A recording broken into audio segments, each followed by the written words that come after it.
right, everybody. Welcome back to the Seven Figures or Bust podcast, the number one podcast in the world for growing your insurance business. Episode 94. I'm Christian Brindle, Glenn Shelton, and we got a great jam-packed episode for you today. Good morning, good sir. Good morning. I'm enjoying your brand representation this morning. I love this shirt. I could wear this shirt every day. It's so soft and comfortable, and it makes me look thin and attractive. And I feel like I could sell 100,000 policies in this shirt. So shout out to ESI for the swag deal I got. I'm assuming, I'm sponsored by ESI today. They sent me some swag in the mail. I guess this is what being famous is like. You get a box in the mail, you open up, it's free stuff. Wow. So in addition to the equity you obtained, you also obtained exclusive rights to swag when it becomes available. Yeah.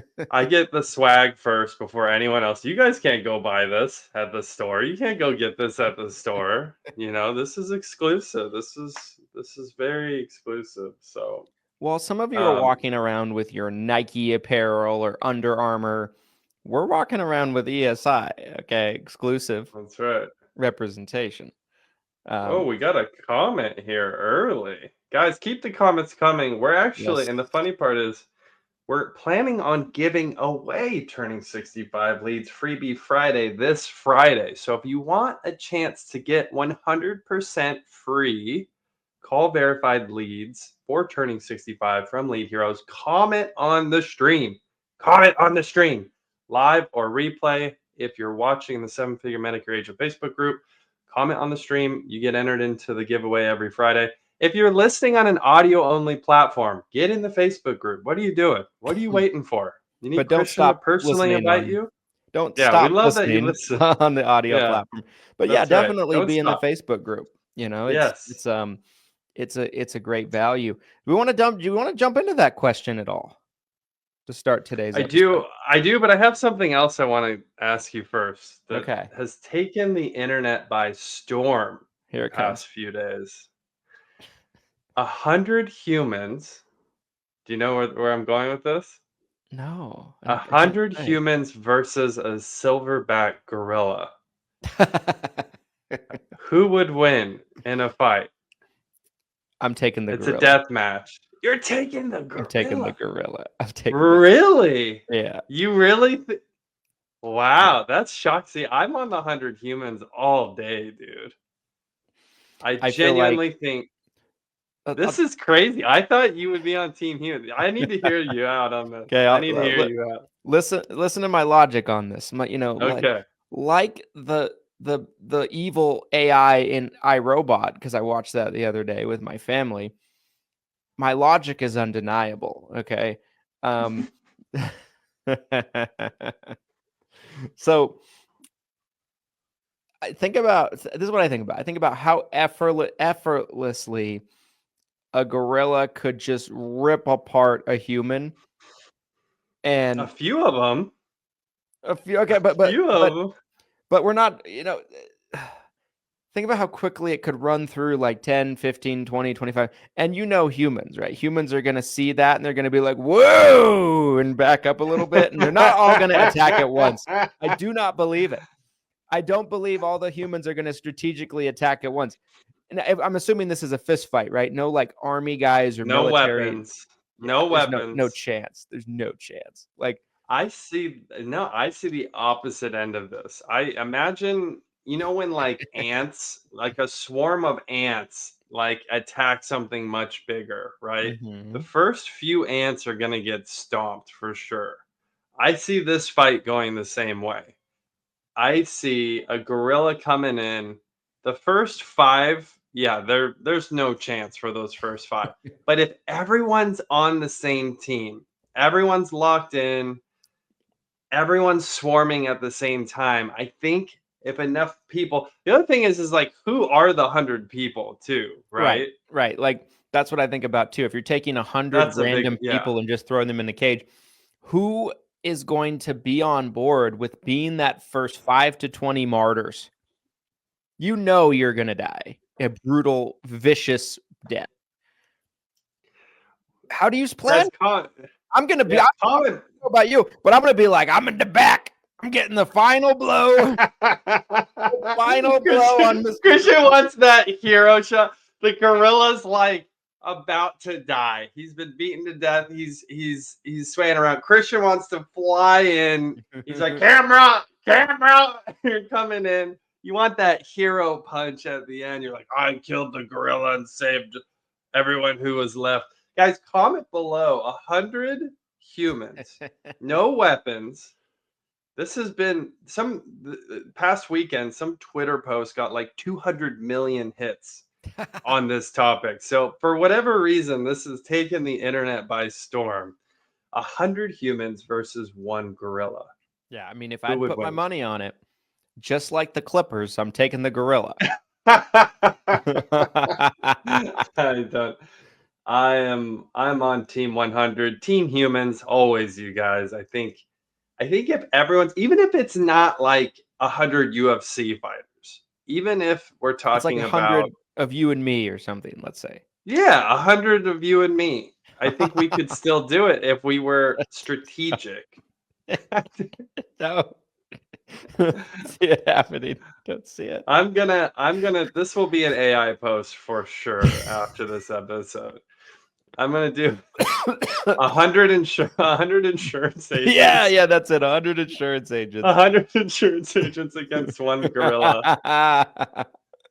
There's not a gorilla is CMS. It's CMS coming in. 159.5-year-old white men. The average insurance agent. Yeah. I guess it's T-ball. Gorilla. It's T-ball. That gorilla is just right. Exactly. It's gonna grab me by the legs and beat you back with my head. What happened to Glenn and Christian? I haven't seen a stream in a while. They tested that gorilla theory. We got really into this gorilla conversation and wanted to test it in real life. Wanted A/B testing. A good marketer always tests their theories. What would be crazy? Watch this get viral, and some 100 idiots like go to a zoo somewhere, and they all crash into like a gorilla exhibit. They're like, "We're doing this." And a fight breaks out. Get out here, you bitch gorilla.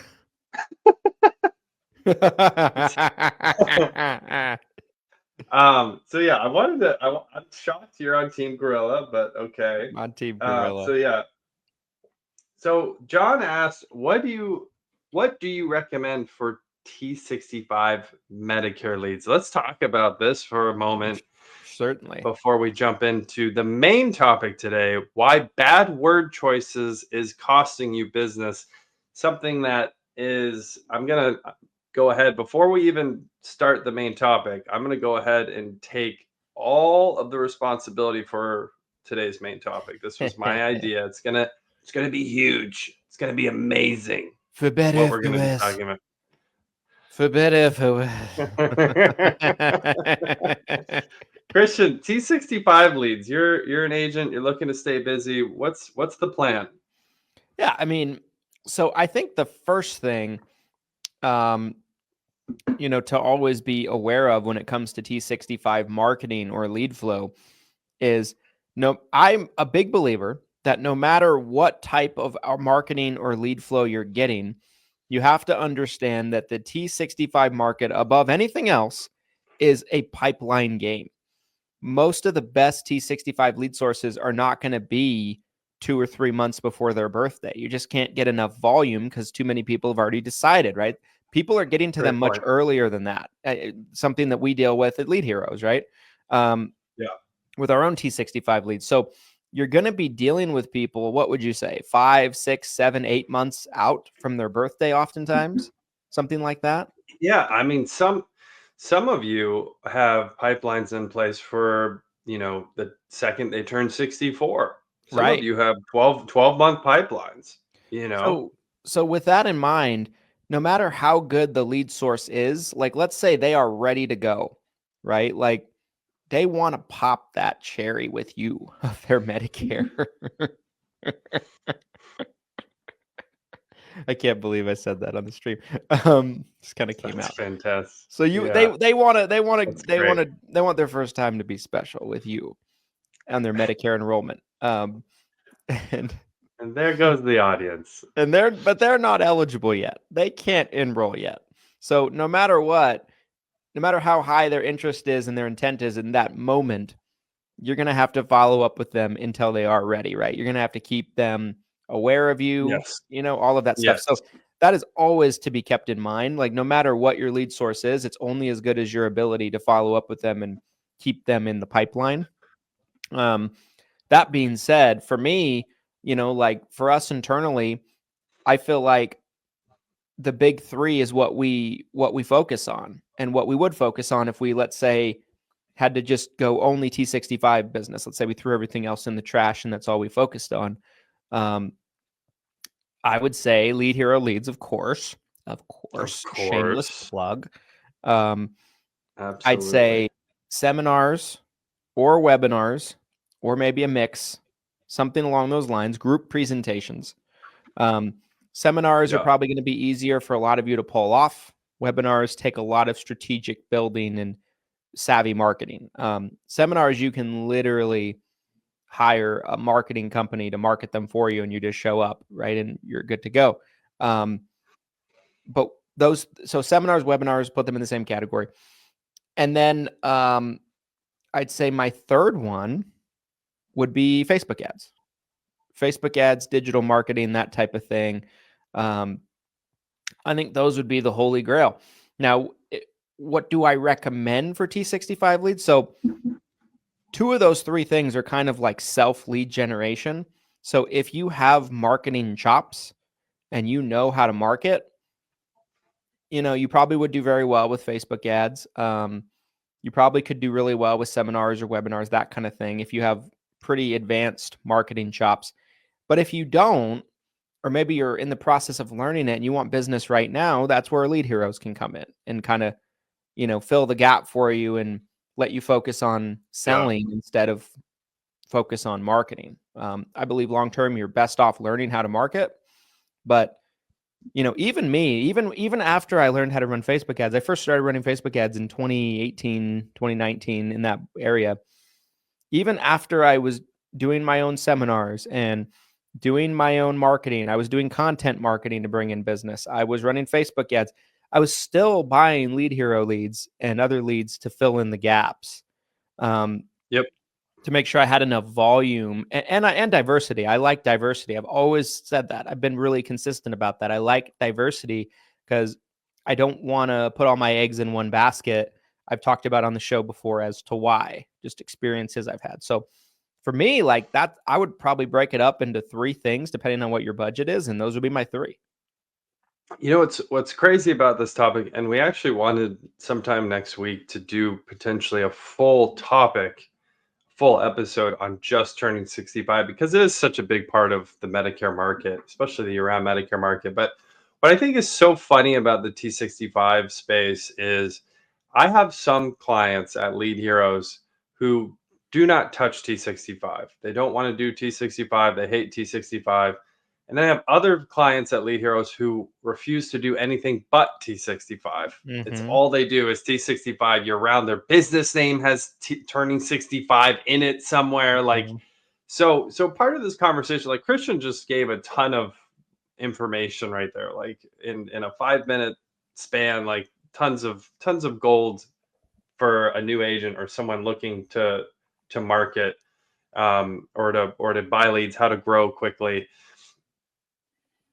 There's a lot of self-awareness though with what he just shared. There's a lot of self-awareness where you need to understand, like, what's your goals? What are you trying to accomplish? Are you going to sell in person? Are you going to sell over the phone? Are you trying to scale marketing quickly to grow an agency? Are you just trying to be a producer and be an independent agent? Are you trying to do more of a national footprint? Are you trying to really dominate your local market? Like, there's all this self-awareness that comes with it. So it's like Christian gave you this great high-level overview of ways you can accomplish and be successful in the turning 65 space. But there's a lot that you have to figure out from a self-awareness perspective of like, what do you actually want to get done? What do you want to do? I think organic marketing, grassroots marketing, local seminars is fantastic. But if you're looking at a speed of growth, buying leads is one of the fastest ways that you can actually grow your agency. And that's just been statistically proven over and over again. Being able to get those prospects immediately from a marketing company, from a platform like Facebook, right? Where you some sort of platform where you can put money in and prospects come right back to you. That's going to be one of your quickest ways. Yes, John, I will make sure I'm going to get a link right now for you dropped into the chat here. So, and again, if anyone else is looking for help, they want help with turning 65 leads, Lead Heroes does thousands and thousands of these every single year. One of my favorite personal lead types, because again, these folks are guaranteed issue, a higher lifetime client value. You typically are going to yield more. They should live longer. So if you can retain them, you can have a client for longer than potentially someone that you acquire who's already in their 70s.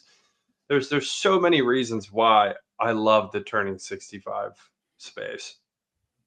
Yeah, I would agree. I mean, it's an interesting space because on one hand, it's year round.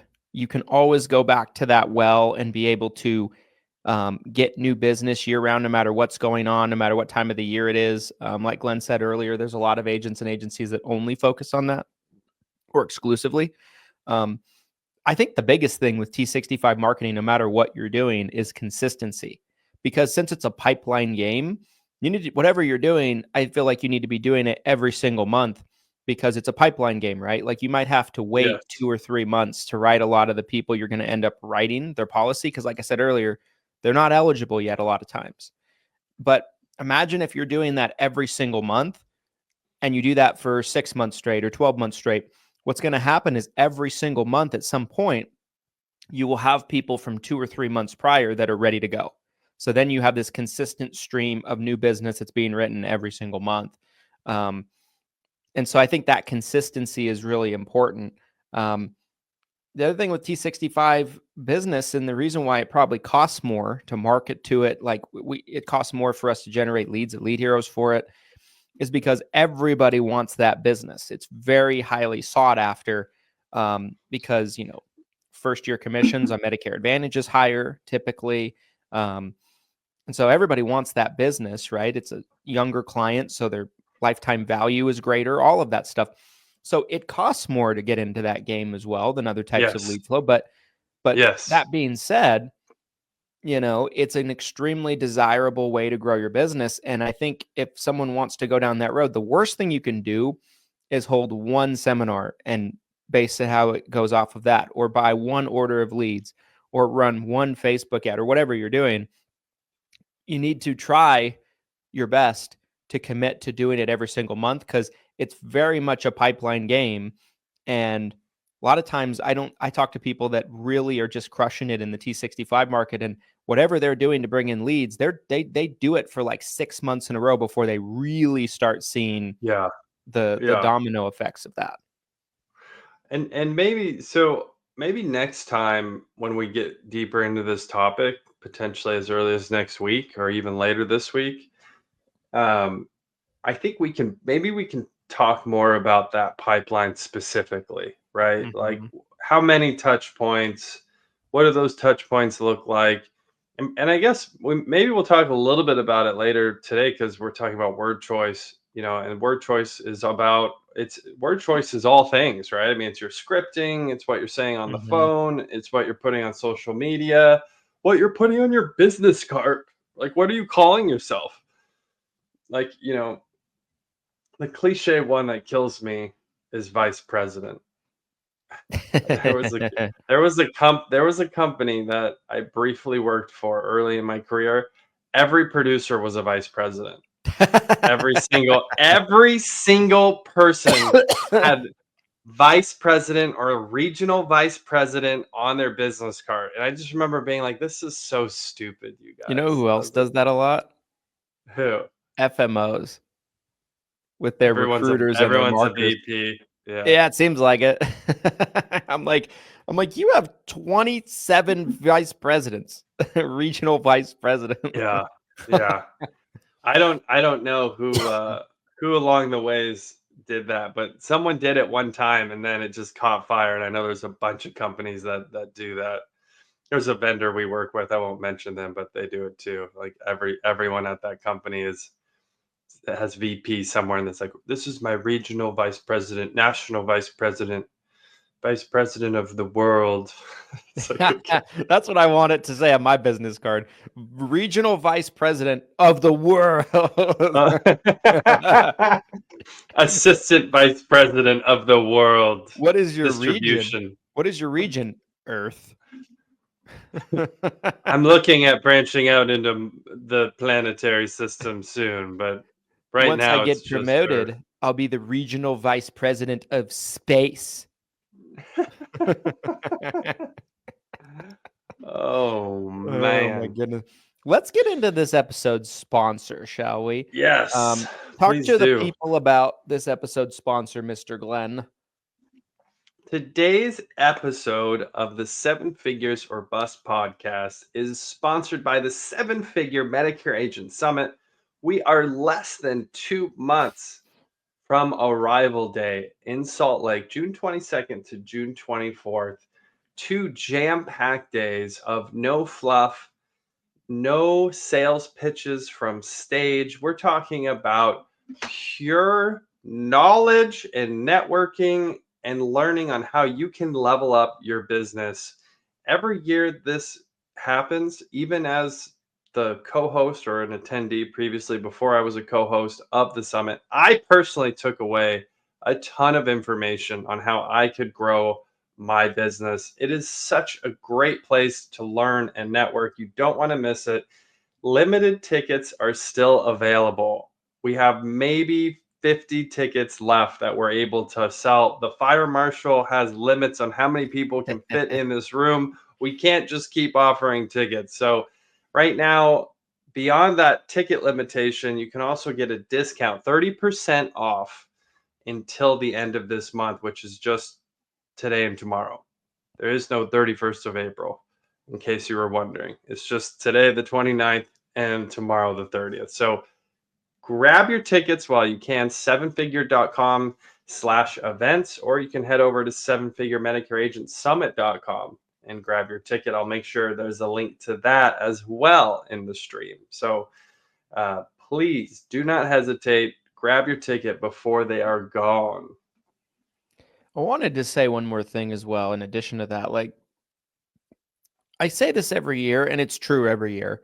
This will be the greatest summit we've ever done, content-wise, presentation-wise, fun-wise. I mean, there's going to be amazing, amazing people from all over the country. There's something to be said about traveling somewhere and spending days, multiple days, with a community of people that all have the same goal, and that is to run your business better, grow your business more, and just have a more successful practice overall in every capacity. And most of the time people come back with a bit of a high from that, because in our normal everyday lives, most of our loved ones and people that we know and acquaintances, they don't get what we do.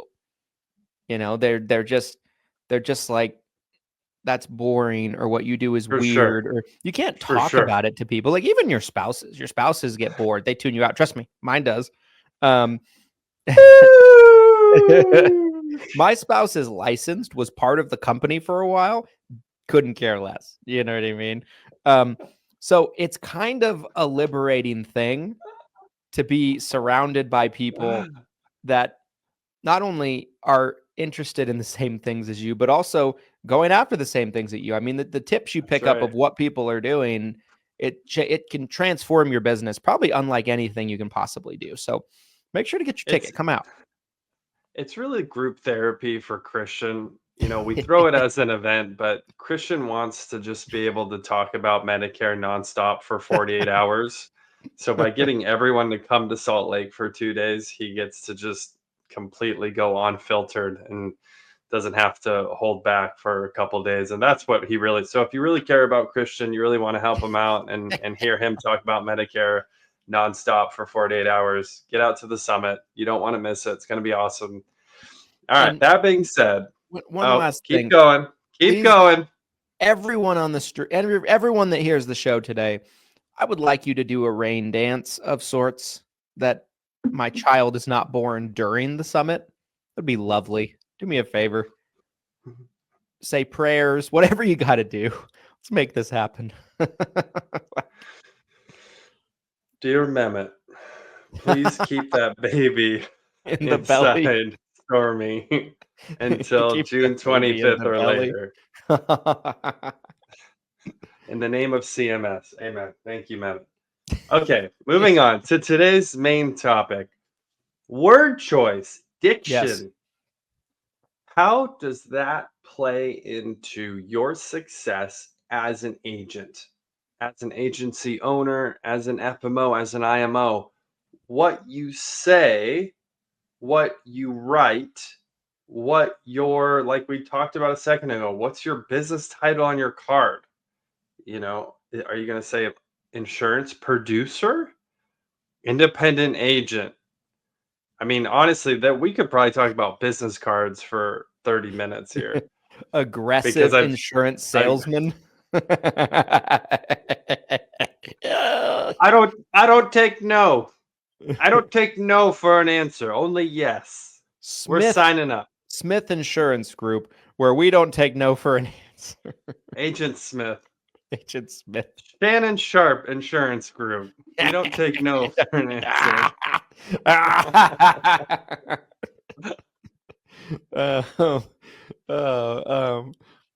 No, I think, you know, it. What does your business card say? Why don't we start there?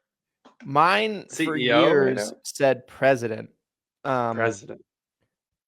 But since we even early on, you were president.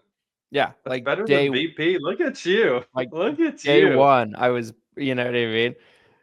Because, and I would go to people's houses and I'd be like Christian Brindle, president, and you know, like I'd be like Christian Brindle, president. Now it says CEO. So since the merger and since the rebrand, you know, I think I felt, and I think a lot of us felt internally, that it was just more appropriate of a title. Here, no one understands what president means, to be honest with you. Ironically, I have one of my early business cards right here. Oh. You see that? You see what it blurry. Says? It's blurry. What is it? I'm having a hard time. It was clear for a second. Oh. Mortgage protection specialist?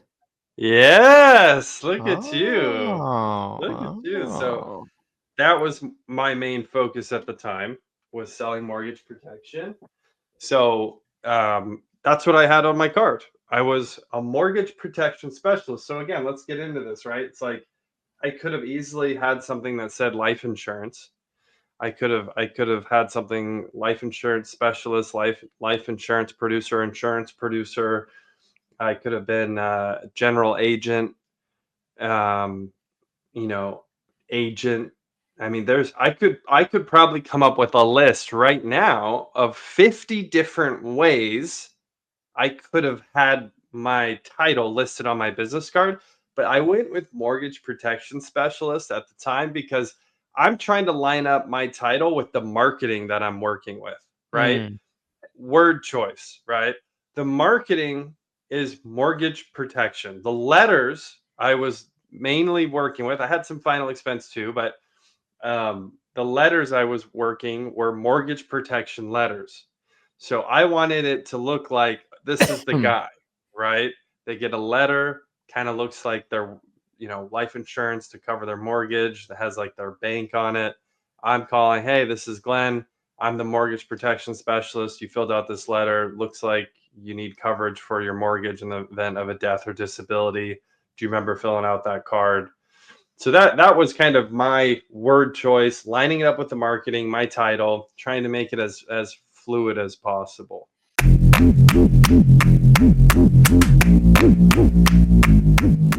This episode of the 7 Figures or Bust podcast is brought to you by my mini course, How to Find and Buy Books of Businesses. Guys, in 2024, Glenn and I, in our combined company, purchased and acquired through acquisition 900 clients. And over the years, we've purchased thousands of clients to grow our agency internally. And we've learned a thing or two over the years, right? There's certain things you need to look out for. You need to know how to value a book of business. You need to know how to transfer everything, what the expectations are in terms of the timeline. And you need to know how to put a deal together and structure it to protect yourself while still at the same time doing good business with people. Guys, this mini course is around 10 videos long. It's a quick and easy thing to get through. And it's a great way for you to grow your book of business in 2025.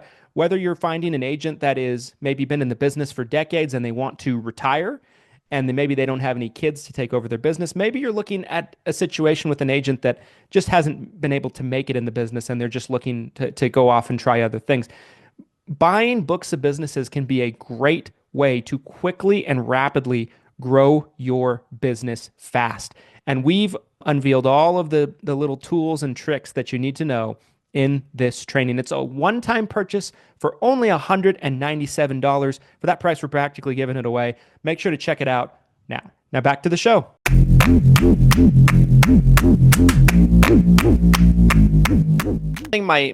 My card always said, I don't think it says it now, because I think we've tried to more lean into being diversified a little bit, right, with the client, and not only leaning into Medicare, but Medicare was our humongous focus, still is. And so my card would always say, Christian Brindle, president, whatever my title is, Christian Brindle Insurance Services, specializing in Medicare health plans. Because that was always something I wanted to be extremely clear about what we did and what our main focus was. But I've seen people that will put things similar to that on their cards or their email signatures. And, I've seen people where they'll be like Medicare supplement, Medicare Advantage, Medicare Part D, dental vision. Like, they list like 10 things. Right. And I wanted it to be short and sweet, specializing in Medicare health plans. Because I felt like that was a better representation of a broad overall, that we did it all under the sun. Yeah. I liked simple. I didn't like my cards to be too busy. I didn't want my logos or branding to be too busy. And so I don't know. I don't think my cards were ever the best of the best necessarily. Like, I never put that much attention into them, but those were some little things that I tried to pay attention to when I was structuring them and what I wanted them to say. If you, and this is, again, you guys, this is just like one branch of this topic, is the title of your business card. But, if you dissect that further, what you're looking at here is, if there's too many words, you're going to probably lose that person, right? They're probably not going to read all of it. And if it looks too busy or too messy, like Christian said, they're not going to necessarily be able to look at it and just grab, oh, this is what this person does. So, and then if you go too vague, that's another problem that I've seen people do with business names, with titles, with marketing. One of the popular the final expense. So I was talking about the mortgage protection leads. The final expense leads I used to work, they were direct mail leads that said $255 Social Security benefit in the event of your death. It was something. It's like the most horrifically worded marketing piece in the world. Like, you show up and people are like expecting a $255 check from Social Security, and you have to work your way around in that conversation where you're like, well, yeah, but Social Security is not going to cover your death, so that's what I'm here to do. And like, that was like the navigation on that. So, you go too vague, they're going to completely misunderstand who you are and what your message is and what you're doing. You go too long, you try to get too specific, you're going to lose them. They're not going to read it. They're not going to be able to just look at it and know who you are and what you do. You scare them off with the scary terms. Insurance, unfortunately, has kind of a negative connotation around it.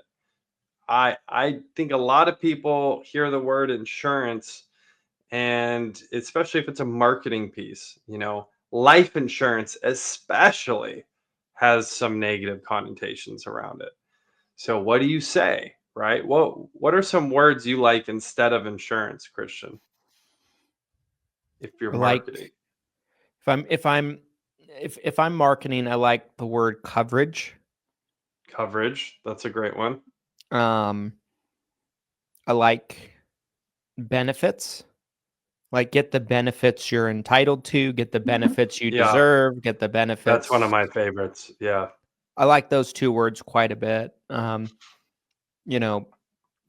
I've used before over the years that's had some success is like, make sure you have the proper protection today. Make sure you're protected, those kind of things. I think, and you see it in all lines of insurance too, right? Like, we're really delving into life insurance and final expense in the agency right now, right? So talking about that a little bit, like, you're typically not going to say, I need to talk to you about your final expense life insurance. Probably not going to say it, but you'll probably say, I need to talk to you about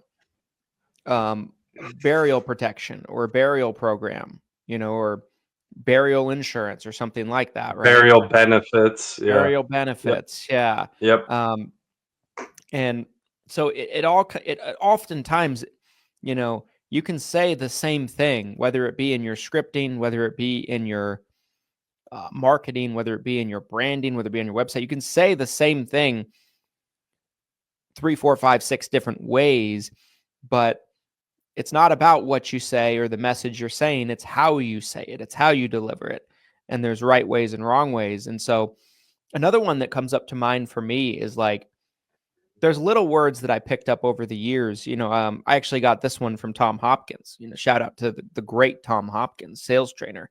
But when you are presenting, and I use this, I use this for years and years and years and years. I still use this stuff, and it's been very effective to not use threatening words when you're in an appointment with a client. So, like, an example is, the word signature is banned. You can never say that word. I'm going to need your signature. I prefer John Hancock. That would be better. That would be a better word. Like, I need your John Hancock. Right. So what he always said to say, and I've used this a lot, is I'm going to need your autograph on a few things. And it's I'm a celebrity. It's like a flattering thing, It's like a flattering thing. It works. It works. I promise. Oh my gosh! I don't think I ever. Maybe I said autograph. I think I usually just said. I don't know. Now I'm curious what I did say. Sign here. I'll need you to sign here. Maybe. I don't know. I read that in a book of his. I think my bookshelf's not here. We're redoing my studio. The book's in the other room.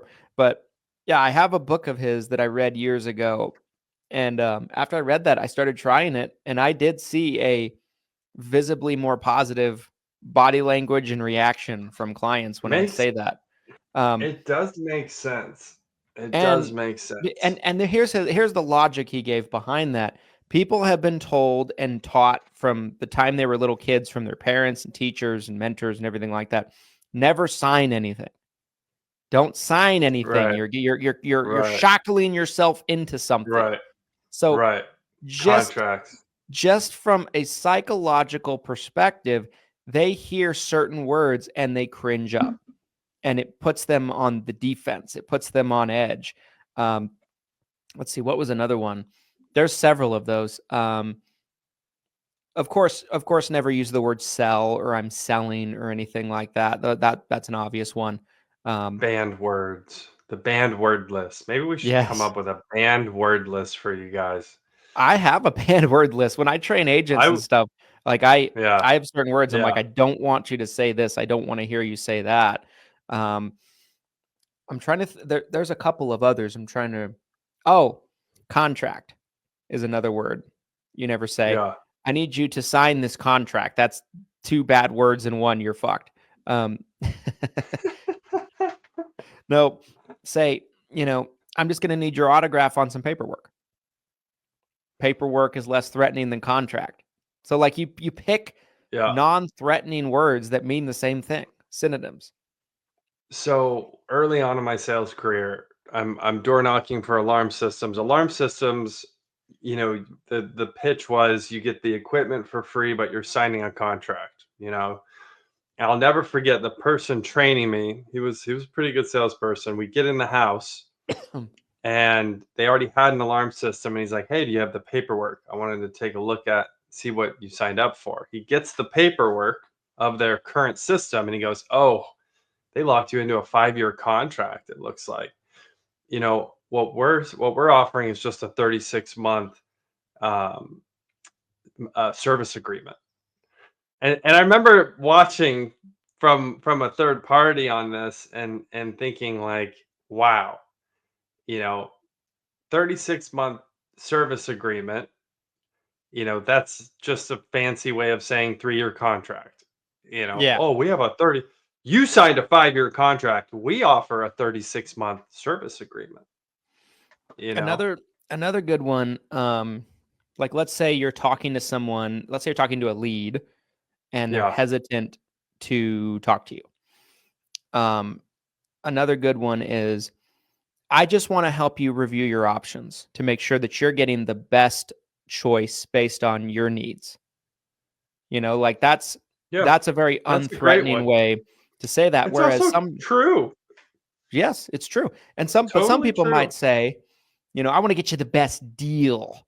That sounds sleazy. Gross. Sounds gross, sleazy. I want to make sure I save you money. Like, you don't want to say any of that, but it's a very unassuming, unthreatening thing to tell somebody that, I want to help you review your options and make sure that what you have is really going to be your best option that's out there, right? It's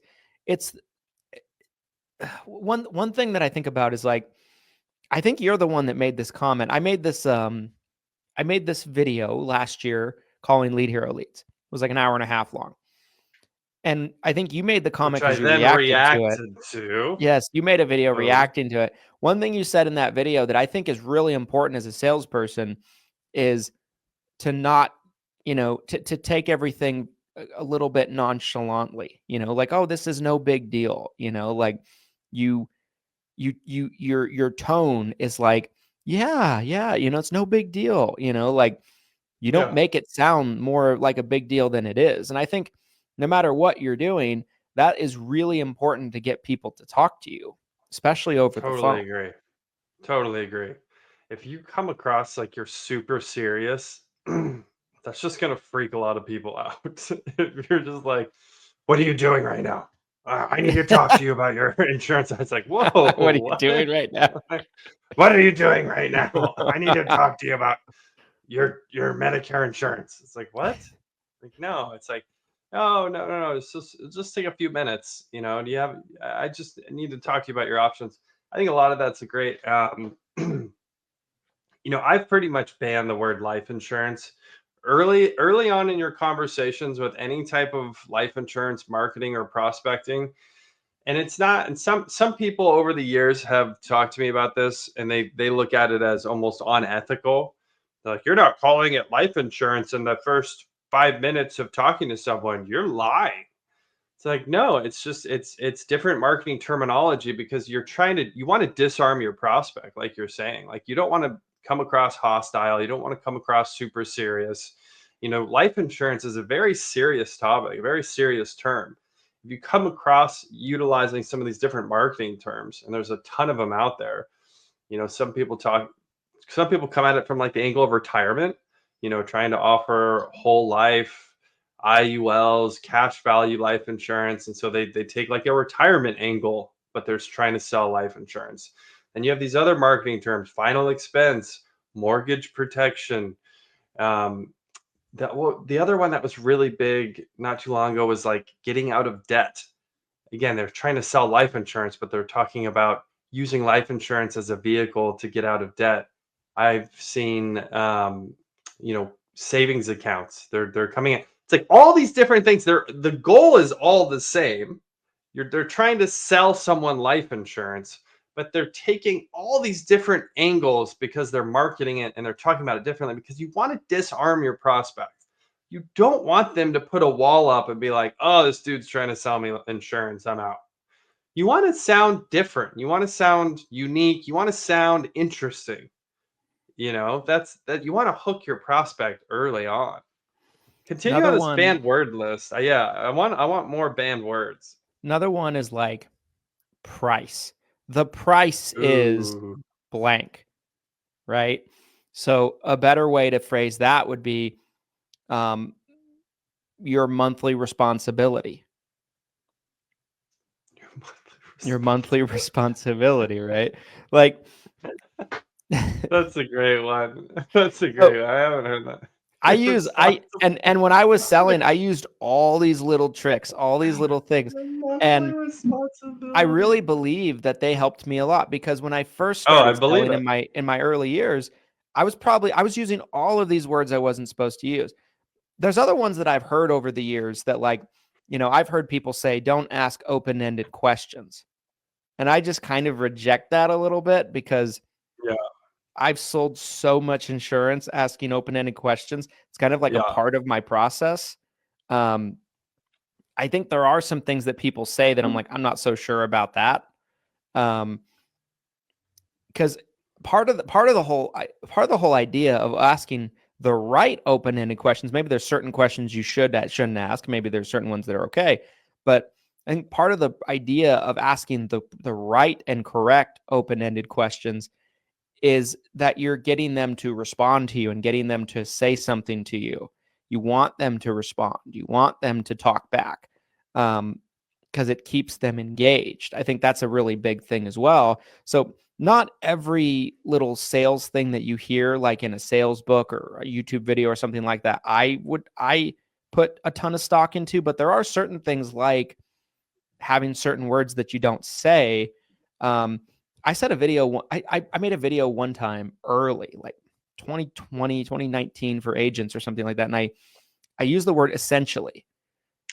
And this guy went ballistic on me in the comment section saying that I'm an amateur salesperson and I should never use the word essentially. And I remember this. I use that word all the time.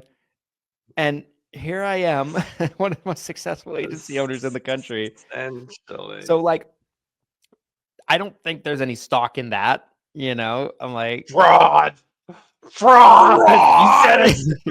You said essential. Yeah. That's what frauds say. Yeah. That's clearly a word that no great salesperson would say. Okay, here's another one. Let me ask you this one. Here's one I could kind of go both ways on this one. I think I even personally have used this one before, and I don't know how I feel about it right now. What about telling someone that working with me is free? What do you think about that angle? I don't like the word free. I like no cost to you. No cost. Working with me is no cost to you. My services come at no cost. Yeah. I don't think it's the worst thing though. I think if you switch that up for no cost for free, I don't think it would make a huge difference. But if I had the choice of one or the other, I'd probably lean towards no cost. But even regardless of the word choice on this one, what about just like the term in general? The fact that, especially like on a life insurance pitch, that it's like, hey, working with me is at no cost to you. And then you show up and you're like, so it's going to be $50. Your responsibility is $50 a month. I guess the question with that is, because you're saying your services of finding the plan is no cost. Like, Correct. is it You're not worse? paying me Is to it worse? advise you. Is it worse to tell them no cost, or is it worse to tell them that it's free? Because you run into the same issue, right? If they're gonna have that thought. Yeah, me personally, I mean, now granted, I've sold a lot of $0 premium Medicare Advantage plans, but I've also sold a lot of Medicare Advantage plans that cost a premium. For many years, our best plan here in Utah was, 29, 32, 35, 39. $30 a month. Yeah. Yeah. So most of the time when I was selling Medicare Advantage plans, I was selling that plan or I was selling a Med Sup.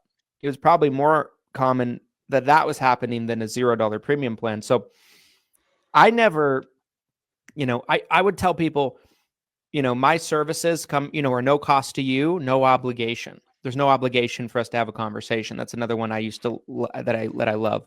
And I personally never ran into a situation where someone was like, you said this was no cost to me.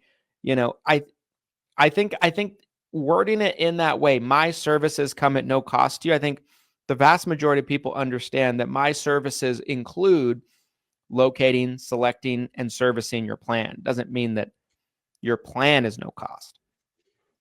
Yeah, I think there's a way where it makes sense. I guess again, I'm a little jaded from the perspective of free being used on the final expense marketing side. Sure. Yeah. That again, that's what I cut my teeth on, was a lot of marketing that used the term free or was just so backward slanted.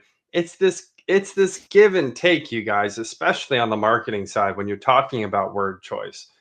And I've had some people reach out to me. I was actually going through some of our final expense scripts over the past decade that I've kind of collected, and people I've worked with, some giant call centers, agencies, IMOs, I mean, all sorts of people over the years. And I'm looking at all these different scripts, and some of them are crazy. It's like a 3-page script. It says low cost life insurance like 5 times in the script. And yes, if you get a prospect that agrees to all of this, they hear the words low cost life insurance and they're interested, that's a great lead. Your intent is sky high, right?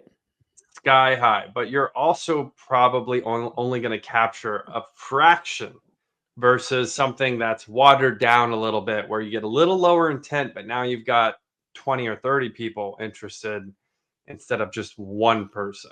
Yeah, like your That intent doesn't qualify for underwriting, Your intent is way higher. The volume you can get is way lower, right? So like, yeah. What is it that you really want at the end of the day? For most people, you probably would pick, if you had a choice between the two, you'd probably pick more volume than anything to an extent, right? You don't want like horrific intent, but yeah, no, I think that's a great point. Your guys' automations that you're sending out, we're working on, rebuilding an entire segment of automations for 7-figure CRM right now. Should be available hopefully in the next couple of weeks. And both of us have put a lot of work in on building out and scripting and writing a lot of these automations.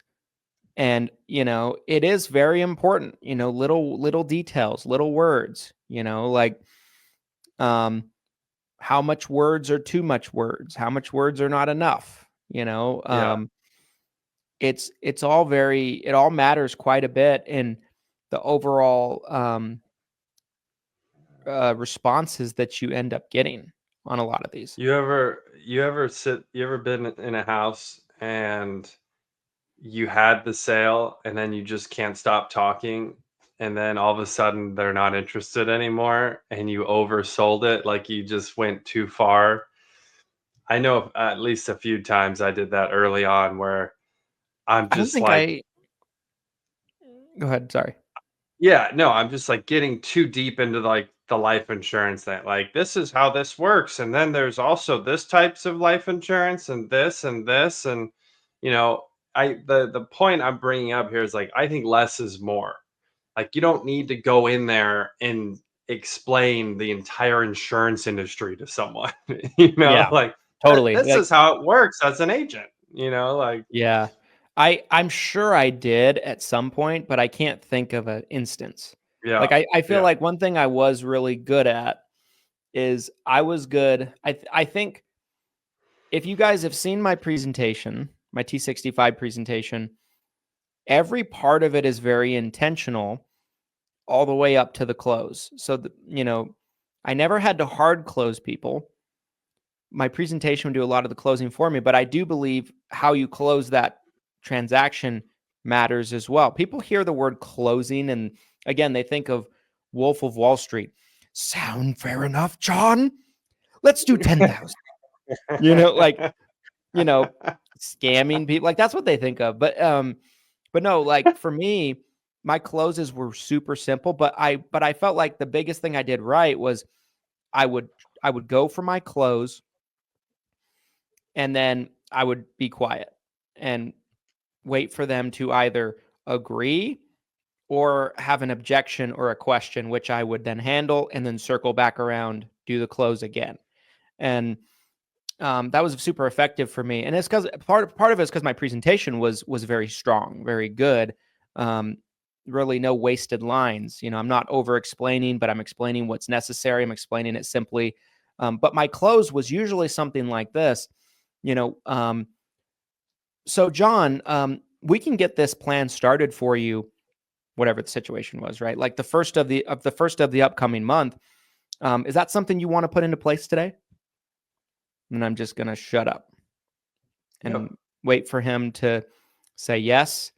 And if he doesn't say yes, he's usually going to say with an objection, or there's something he doesn't understand and he has a question. One of the two gives me an opportunity to handle that. It also allows me to not waste my time in that appointment. Like by not putting it out there that you want to bring it to a close when you feel like you're there, you can stay in those appointments forever. 2 hours, 3 hours, like that's how you run into situations like that. So that's that's how I would close a lot of these things. I would explain to them when the plan can start, and I'd say, why don't we get this started the first of the upcoming month? Does that sound good to you? And it worked a lot of times, most of the time. Yeah, I think hard closing people never goes well. I can tell you again on the life insurance side, trying to force people to sign up, hey, I'm not coming. I know there's some producers out there that I've worked with over the years where they love to flaunt this thing in people's faces when they waffle. They're like, I'm not coming back out here. I'm not coming back out here. Yeah. So you're signing up today or you're signing up with somebody else. Like that's super aggressive to me. And if you get someone manipulated, they're just going to cancel anyways. And by the way, I did that before. I think I've told you this story before. I've done it. I did a little bit of it too. And it cost me. I have one situation.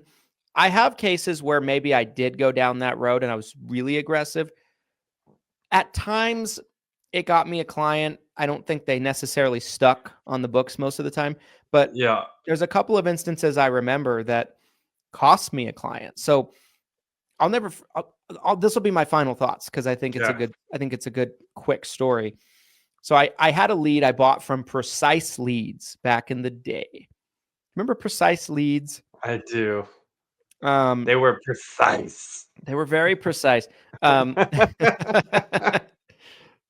anyway, bought a lead from Precise Leads 2015, 2016, something like that. And so there was this lady, she's turning 65. She's in her window. It's like a unicorn lead. She was like 2 months out from her birthday. She had her Medicare card. So I'm drooling at the mouth, waiting to meet with her. I made an appointment, go to her house. I show up the first time. She's living with her daughter. She's not home. So I talk to the daughter. The daughter calls her like, Mom, you have someone here. You made an appointment. She's like, oh my God, I'm so sorry. Put him on.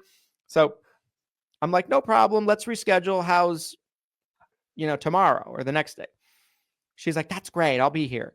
I leave, come back. Same thing. Mom, the guy's here again. You're not here. Happened like 3 times. And on the third time, I take the phone from the daughter And I'm like, listen, I don't have time for this. I'm like, I think you should work with someone else. I'm like, because I'm not coming back. So I leave. I remember I go back and I talked to my dad about it. I'm like, can you believe this lady? Can you believe her? The gall to make me come out there 3 times. She was like 15 minutes away. It wasn't that big of a deal. So he's like, well, don't just throw the lead out. You should give it to this other agent that we work with. Let's let someone else give it a try. And I'm like, Same thing. I'm like, okay, so give it to him. He goes out. First appointment, writes it. Oh. New to Medicare MAPD. Whoa. He calls up and he's like, hey, I understand that you're the last agent assigned to your case didn't want to work with you anymore. So I was assigned to your case. And she's like, oh yeah, I was so out of line and da. He goes out, writes it. Wow. And I still remember that. Like, I still remember that to this day.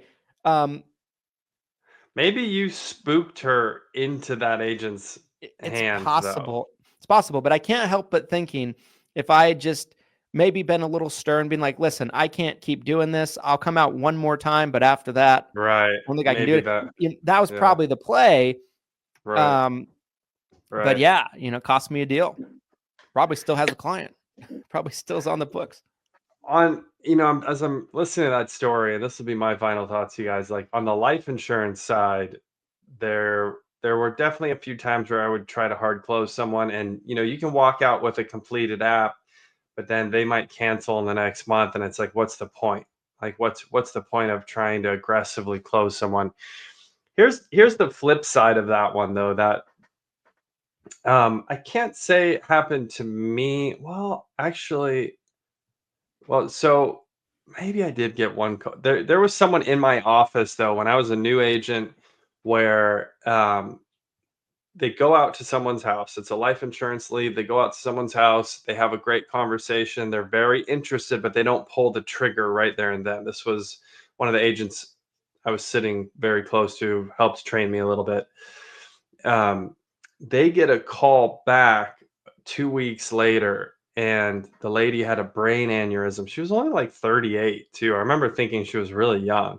She had a brain aneurysm and died immediately. Whoa. And the spouse, the husband, had called back, the agent had left a card, and he called back and he's like, did she ever sign up?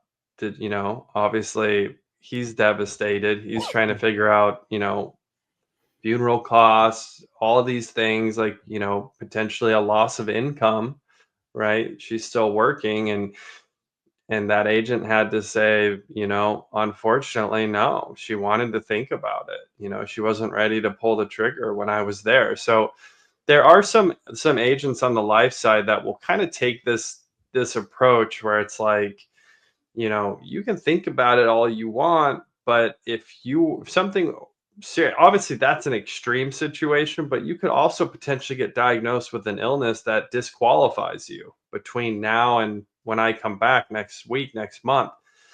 So it's tough. You have to kind of find this middle ground, right? You kind of have to find this middle ground. There are some people that they need a little push to make a decision. That is a thing. I think it comes with a little bit of maturity and experience as a salesperson and as an agent to really kind of identify where it's appropriate and where it's not. Because there were certainly situations where, I had to give someone a little bit of a nudge, to get them to make a decision, and they stayed on the books for 7, 8, 9, 10 years, Right. Right. So not a blanket statement for sure. I just feel like when agents take that approach across the board on every sale, every appointment, I think more often than not, they end up wasting a lot of time trying to convince somebody that doesn't want the plan to start with, and they end up getting a chargeback. So I think it's a case by case kind of situation for sure. I agree. Guys, we are over. We gave you 4 extra minutes of pod today. We're in overtime, baby. Yeah. Appreciate you guys watching, as always. Make sure to comment on the live stream on Facebook. either live or replay, to be entered into Freebie Friday. That is going to be announced this coming Friday. If you want full access to lifetime viewership of every video podcast, the best place to do it is the 7 Figures or Bust YouTube channel. Only about a month old, almost at 100 subscribers. We'd appreciate you to like, comment, subscribe on this video as well as future ones. You can also check us out on audio-only platforms like Apple Podcasts, Spotify. Make sure to follow us and subscribe on those. And give us a 5-star review on Apple. We would certainly appreciate it. And we'll see you guys on the next one. Here's to your massive success. Thanks, Happy selling.